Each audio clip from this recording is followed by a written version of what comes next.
serviced, and the guys who did it said we're under pressure from the government to go to electric. So we're going to condemn all the gas boilers in the UK. They're all going electric.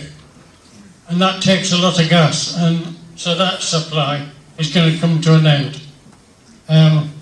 I was at an estate agent recently.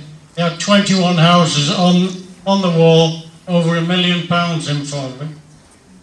And I understand that those houses will be unsaleable based on what you've said tonight. It's starting automatic. I have a friend who has had a problem trying to sell a house in Formby and has just been begging to pull out saying, no, there's a threat of fracking on Formby, I'm not interested. Yeah, once that gets out in the public area, you try and sell your house, you've got no chance at all. You've probably got massive mortgages. Some people have huge mortgages, especially the young people, and the houses are unsaleable and worthless. So I would go for civil disobedience, not just filling up bits of paper. Let's go for civil disobedience and really get at it. And I want to join this group after this meeting, because I spent 12 years as a section councillor on planning and health and social care, and I think I can make a contribution. The other thing I would say is that Merseyside, I was in the National Asper campaign for many years with my wife. Merseyside is the worst place in the UK for chest problems. The worst. And a lot of it's due to Ellesmere Port. You see these massive exhausts being blown out of Ellesmere Port, dumped in Formby, and if you go to the hospital in Southport, the chest ward is absolutely packed when the wind is blowing from that area. So I'd like to join this group and raise the profile, go for civil disobedience, not filling forms. Great, thank you very much for that. Thank you. Moira. Manufacturers are making combined fuel and gas boilers which generate electricity. It's called a Stirling engine, which was invented by a preacher in the late 1800s. And this has come till now before we actually start using it. These Victorians are a lot cleverer than we are. That generates a lot of electricity, which takes a lot of pressure off the gas system. In Manchester, they're running a trial on boilers running on hydrogen. I don't know if anyone's heard of that.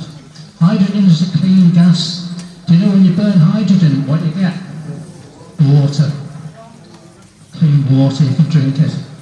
So, there's a boiler manufacturers I know at the moment, well, in fact last year, have developed their hydrogen boiler already in readiness. So don't be thinking we're going to have to change all our boilers all of a sudden. This is going to be a process, remember, but we've got to start it now. We can't wait till 2050, like the government is saying. That's too late. Sorry, next question. Okay, hopefully I'm on.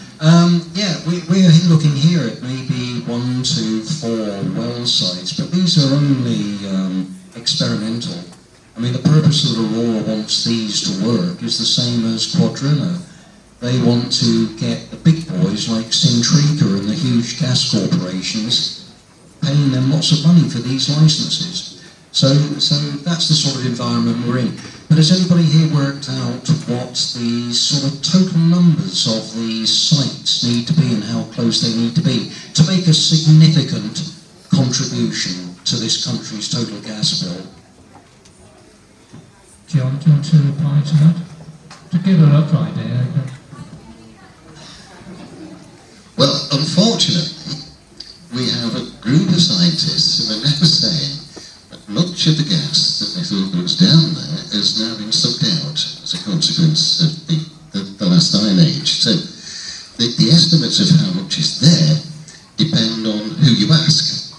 If you talk to the trade association of the fracking companies, they will tell you there's 53 years domestic supply for the UK.